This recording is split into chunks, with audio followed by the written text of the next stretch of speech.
Hey, what's guys? I'm back in the video tackling to the Transformers, a cuss franchise. Like always, folks, the link to the original video will be linked down below. Without further ado, folks, let's do this. 3, 2, 1, what we got? Come on, let's get out of this city. Oh, dude, I really want to go to Orlando, Florida one day and just go on this. Like, bro, I want to go this. I think it came out in what? Was it 2011 or 2012 when the Transformer Universal Studio thing came out? I forget when, because I know it was in between and stuff. Because I know it was because it had the Dark of the Moon Megatron body and the pecs, I believe, on Optimus, I believe. But dude, I want to go to this. I really want to, and then film a video of it. That would be fucking nice to go one day there.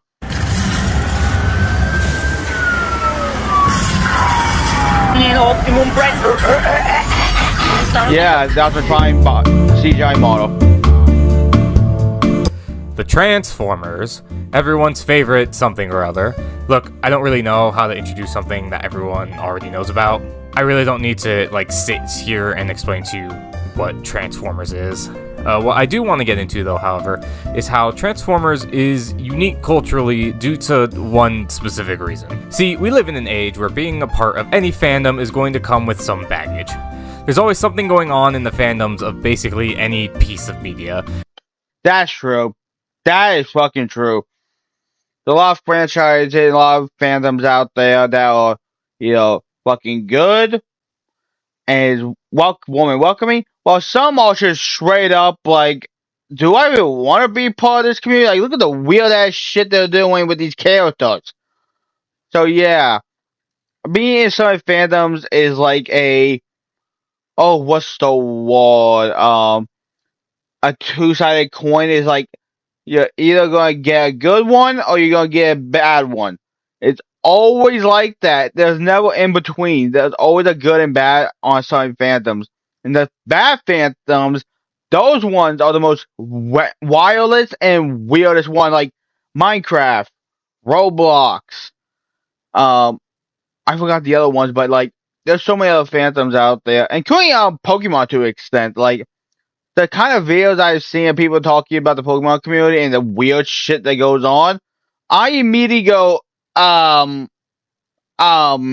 yeah, I'm not doing that BS. Fuck that.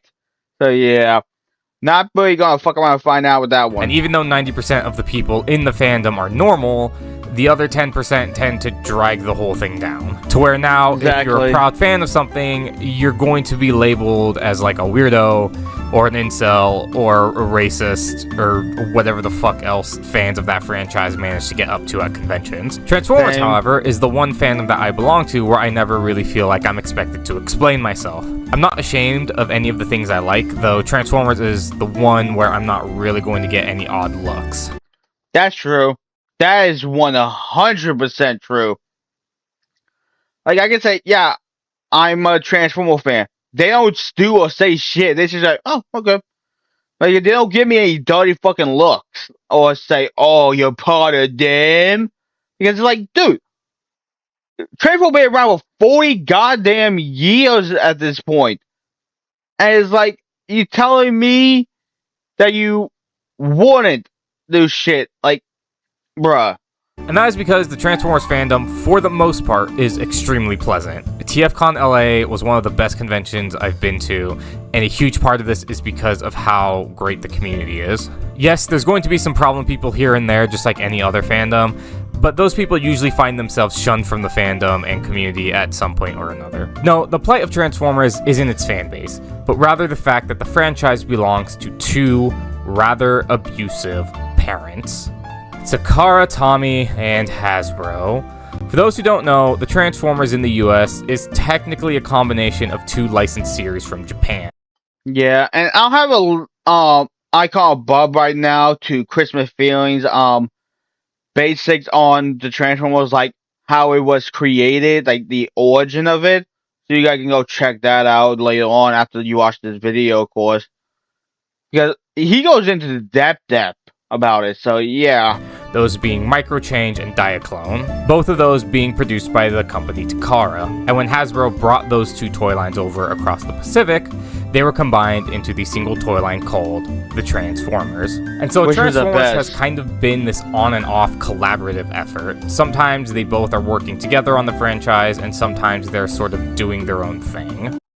Yeah, I think in the 2010s it was doing both. Like, because like if you folks don't know, when it came to the car in the early 2010s, like throughout the 2010s, like Hasbro will release a figure, but when it would release in Japan under whatever goddamn line they're going to do, like Transformer Legend, Generation Selects, etc., they sometimes do new moldings for certain characters, like the combiners for United and stuff for the Prime War trilogy.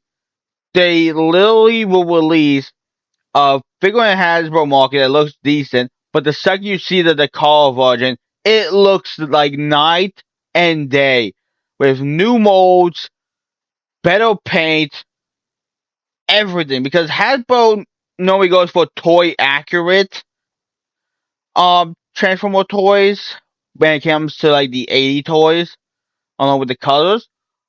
But the color mostly just does like cartoon accurate ones. So yeah, that's why that's the thing. Because and there's certain figures when it comes to the Prime War trilogy, like a lot of those toys came with figures that did not come with the Hasbro release. Like there was characters for the Target Masters. A lot of the characters that were released that were Target Masters in Hasbro, that was, well, you know what I mean. It's like it becomes a light and day. Oh, this figure was a Target Master in G1 Hasbro. They made the Target Master the head of a figure. While the car, they like doing what is called Transtectors. Don't get me started with that name. And they will have their Target Master partner packed in with them. So yeah, so that's something. And sometimes they would do exclusive box sets. Like I think they did Galvatronus, which was Cyclonus, and 4 other characters like Ghost of Starscream, Armada Trust, G1 Roller, and Transformer Prime Breakdown, who can combine into Galvatronus. But Galvatronus coming out of Cyclonus was actually the Marvel comic character Galvatron 2 from the Regeneration 1 comic series. So yeah, that's a fucking thing. But the one constant that they always share is that whatever project they're working on, they can always find a way to fuck it up. And today, Yeah. let's look at some of the Transformers' low moments. Oh god. So let's talk toys. CPS and GPS, two plagues of the Transformers toy lines. Now, in this instance, CPS and GPS does not stand for Child Protective Services and Galactic Gurguses, but rather Clear Plastic Syndrome and Gold Plastic Syndrome. Clear Plastic Yeah. Syndrome refers to how clear plastic is often just more fragile than other plastics, so any parts on the toy that are clear will wear down and break more easily. This can be a pain in the ass because Hasbro likes to do this thing where they make hinges and joints clear, and so Oh yeah, I remember hearing about this. I think back in 2017 with this, because this is the last night version. Like when I heard they made this, I immediately went, "Oh no, that's not gonna last long." But I really want this, including this. But if I'm being completely honest, folks, if I ever get all clear plastic Transformer toys like this, I can tell you right fucking now, I am not fucking opening that. I'm keeping it fucking sealed. There's no way in hell I am opening that. Even when I was little, I would see things like this, and I immediately go, "Nope, if I buy this, I am not opening it." And I think a plastic toy. I forgot which one it was when I was little, but I remember having a clear plastic Transformer toy. Or was it a Hot Wheel? Oh no, it was a Hot Wheel actually. A clear plastic Hot Wheel toy I bought because it looked fucking nice. I opened it up, played with it, put it in a box with my other Hot Wheels. Couple of months later, I went to my Hot Wheels to find it, and when I did, that shit was fucking broken. Like, it was fucking broken. I'm like, great. Keep in mind, this was in the 2000s, early to mid 2000s.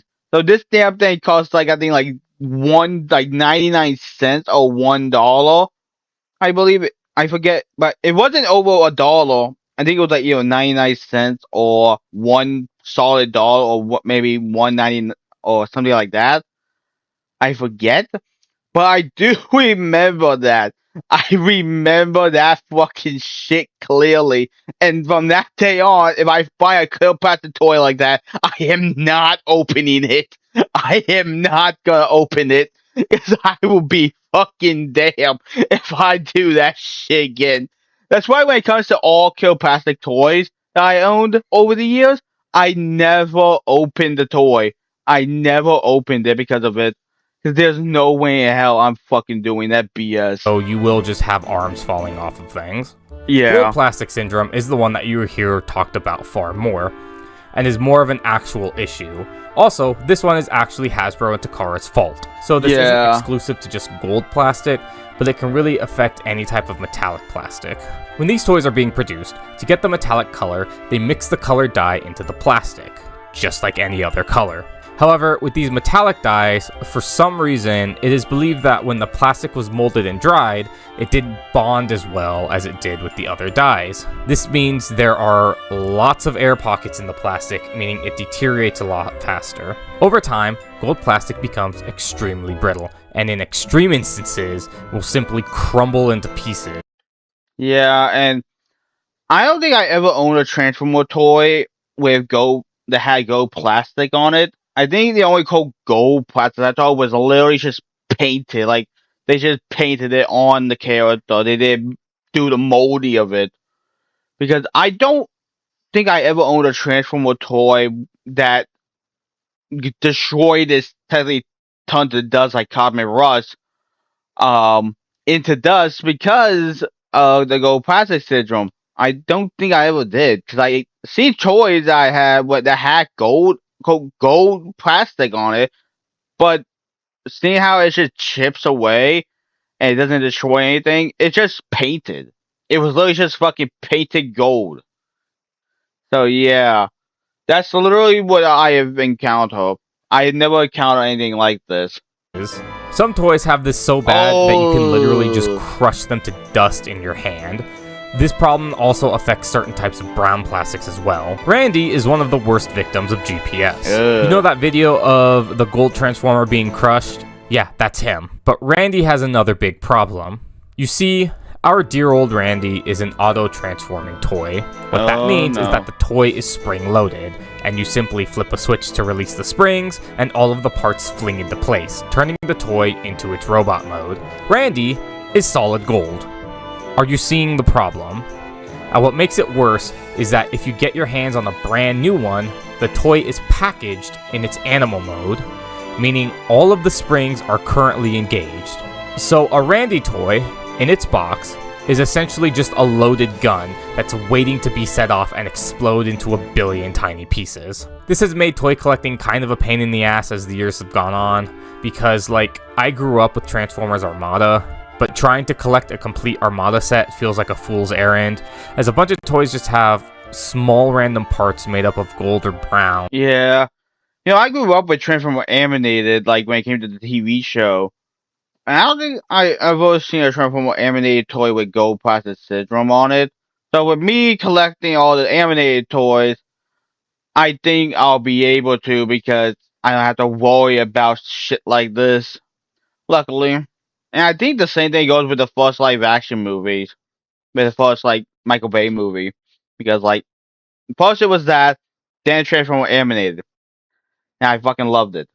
So I think I can definitely complete that set along with Animated because, hey, there's no gold plastic syndrome on the goddamn shit. But there is clear plastic on a Lockdown toy from Transformers Animated that was a triple pack, I believe. And it was inspired stealth mode type of thing where you can turn invisible. Yeah, I have not seen that shit out. No one's selling that shit outside of his box. Like if I wanted, I had to buy a mint on card one because no way in hell someone's selling a Kill Plastic one on fucking eBay like that. So yeah. that are just waiting to crumble into dust the moment the eBay seller hands them over to USPS. Michael Bay Transformers movies. Ooh boy. So this series has done a good job of making the general public's respect for the franchise hit an all-time low, but they were also widely popular. So much. That's how I got into Transformers. Like, folks, I had a Transformer toy, technically the same character, but one was a jet and one was a Formula One race car named Astrobot. And I had those two toys, and I remember when I was little, when I was in preschool actually, when the Transformers Cybertron toy line came out, I remember my local Safeway where I live near, where I live right across the street from, was selling toys. And they had 3 minicons. They had Revolve, 6-Speed, and Jolt. I remember picking them up with my dad. I asked my dad, what the hell are these? He said, I'll tell you what they are in due time, bud. In due time. 2 years later, we went to watch the first live action movie, and I became hooked on that franchise ever since. And I fucking love it. So yeah, love it. But the only Michael Bay movie I'll agree with others like that was a dog shit fucking movie of his, of Transformers, had to be The Last Night. There was some good parts in it here and there, but besides that, like the whole mythology, trying to say, I know Hasbro wanted to make a cinematic universe with the damn thing, but like even I can agree that this was going way too fucking far. Like everything we knew about the Transformers up to that point was just out the window. So yeah, it's like I just did not like that in the slightest. And with the tie-in comics and prequel comics to the 2007 to Dark of the Moon, a lot of them can't even be canon anymore with The Last Night and Age of Extinction and The Last Night fucking up their timelines. So yeah, but there's only a couple that actually worked. So yeah. Though that some people don't even realize that the franchise exists outside of these movies. Now, I like the first movie. It has some glaring imperfections, but I legitimately think it's a decent movie. The rest of them, however, Dark of the Moon was neat. While these movies aren't exactly known for their quality, there is a certain charm as a Transformers fan seeing what classic Transformer character's name they will glue onto these fucking completely busted designs. I hate most of the live-action designs. I like pretty much all of them from the first movie, but as it went on, I started to like them less and less. And then we hit Transformers Age of Extinction. I hate Optimus Prime's design in this movie, and in The Last Night, but that's neither here nor there. What I do want to talk about is probably the most awkward part in this entire movie, though. So, in Transformers Age of Extinction, Mark Wahlberg plays the main character, who is named Cade Yeager, which somehow manages to be the stupidest name ever in a franchise that has characters named Party Wallop and Spaceship. Okay, Party Wallop was literally a crossover with TMT, and his name is Fortress Maximus for those wondering. Bruce. And his character has a daughter who is 17. Now, the actress isn't 17, but the character is, and despite that, the movie really takes its time to make sure everyone really sees as much of her bits as possible. This isn't really new to the series. Yeah. Michael Bay had that fucking thing, but The Last Night, I'm happy they did try that, because obviously they could do with the Isabella character, because our actress is the same age. Like, keep in mind, I'm 25. I was born in 2000. I think she was born in, 2001? So she's like a year under me. So in The Last Night, she would have been 16, or even 15 when they started filming. So she could have either been 15 or 16 when they started filming The Last Night. But yeah, and I believe the actress who played Kate's love interest, Vivian, I think her actress probably did not want that to happen, so they just did not even do it with her. Because she never dressed like a fucking slut like you saw with Michaela, Rosalie Huntley, Carly, and Tessa. Like those three girls, trust me, Michael Bay made sure you can see every fucking thing. From their ass to their stomach, everything. To where I am literally like, what the fuck? Series, Michaela, who is played by Megan Fox, her and Shia LaBeouf's character Sam are both high schoolers in the first movie, and Megan Fox is pretty sexed up that entire movie too. No Michael shit. Bay seems to have this insistence of using underage characters to make sure everyone has boners while watching these movies about toy cars, but Age of Extinction really takes that ball and runs with it, with a scene that gave most people watching it a goddamn aneurysm. Yeah. So Miss Marky Mark Jr. is 17, and her boyfriend in that movie is 20. Yes, a 20-year-old is banging a high schooler. Obviously, there's a problem here, so Mr. Inventor himself, I'm an inventor. Cade Yeager, questions this, and what follows is a scene of the boyfriend, aka the legal adult, pulling out this laminated card out of his wallet. Now keep in mind, he has this in his wallet, meaning he carries it around to show people on a moment's notice, which is a law that legally allows him to have sex with children. This is a movie about cars that turn into robots and then punch each other, whose entire purpose for existing is to sell toys to kids. Yeah. It also has like 100 billion hour long runtime. Like, cut this out and just make both of them 18. What the fuck is any of this doing in here? Exactly. Also, from what I understand, this is actually wrong. The law doesn't actually allow the situation that's presented in the movie to actually be legal. So there you go. One of our three heroes is a statutory rapist. And around 2003, we got Transformers Alternators. See, I really want to buy one of those, I'll be honest. But I think if I could only get I think there's a couple. I want Smokescreen and Optimus Prime.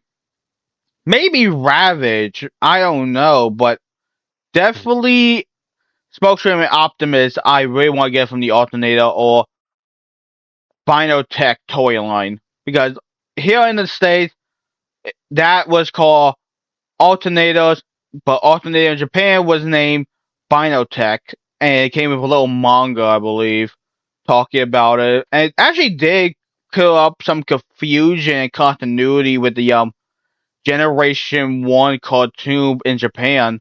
Because keep in mind, Wheeljack's, like, there was a few 1984 and 5 characters that toys were discontinued, it were killed off in the movie, in the 86 movie, but somehow appeared alive and well in Transformers the Headmasters and Transformer Victory. Like Wheeljack, for example, he got killed off in the movie, in the 86 movie, and in Japan, in Transformer Victory, he was in it. And in the Headmaster, there was a lot of other ones like Sideswipe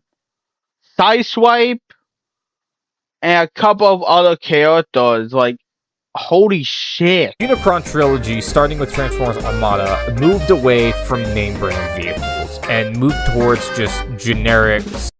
Well, better than try to get licensed for some of these damn things. I think the only one that had to be quote licensed was the Dodge Viper for RID 2001, because Cyborg transforms into almost an exact replica of one, and the people who made it wanted them to do pay the license for it, which they did. And if you're wondering why they didn't do that in Japan doesn't give a fuck. Like, there's characters like that Hasbro no longer has the trademark for, but somehow is able to use it in Japan. Like Bumblebee, for example. Who else was it? Ratchet, Jazz, and a lot of other ones as well. So it's like, how is it that the car has the trademark on it and not Hasbro? Now you might say, well, the car fucking filed it first. No, keep in mind, they share trademarks with each other. They share the trademark together. How the fuck did they have it and Hasbro doesn't? Like, because there's characters during the Prime War trilogy that had to be renamed because of trademark reasons, like Slingshot, Wire Rider, um, Streetwise. Who else was there? I forget, but they were. But when it was in Japan, they used their original names, which made zero fucking sense to me at the time. But seeing how the car was able to release gun mode Megatron and everything, because toy gun laws over there are completely fucking different, while around here in the States and other parts of the world is illegal. Sports cars and planes and military vehicles and things like that. With alternators. This is the one I want. I want this and Optimus and maybe Ravage, but this one I fucking want. And if I heard correctly, he was the very first alternator toy. He was the first one to get a toy. And it is amazing. Like, look at this. I want this, but I've seen the prices of it on eBay. Like, that shit is expensive. But if I ever go to another Transformer convention, I have the money, and if I find this and I have the money, I'm definitely picking it up. 100%. I want this. The franchise was taken back to having actual name brand vehicle. Okay, last one. There's a lot more stuff I can get into, but I'm going to end it here with the Hasbro-Activision relationship. This one is far more short and very simple. So Hasbro for a while had a contract with Activision to publish some Transformers video games. It was from this deal that we got the amazing War for Cybertron and Fall of Cybertron games. And also Darkspark, but we don't talk about that one. Yeah. They also published pretty much all of the movie games, which are all pretty hit or miss, but those War for Cybertron games are really where it's at. They're amazing shooters that go through the story of the Cybertronian Civil War and Cybertron's eventual fall as the Autobots are forced to flee the planet. They have great action, the controls and shooting feels phenomenal, transforming from robot to vehicle is seamless and always feels great, and I highly recommend playing these games.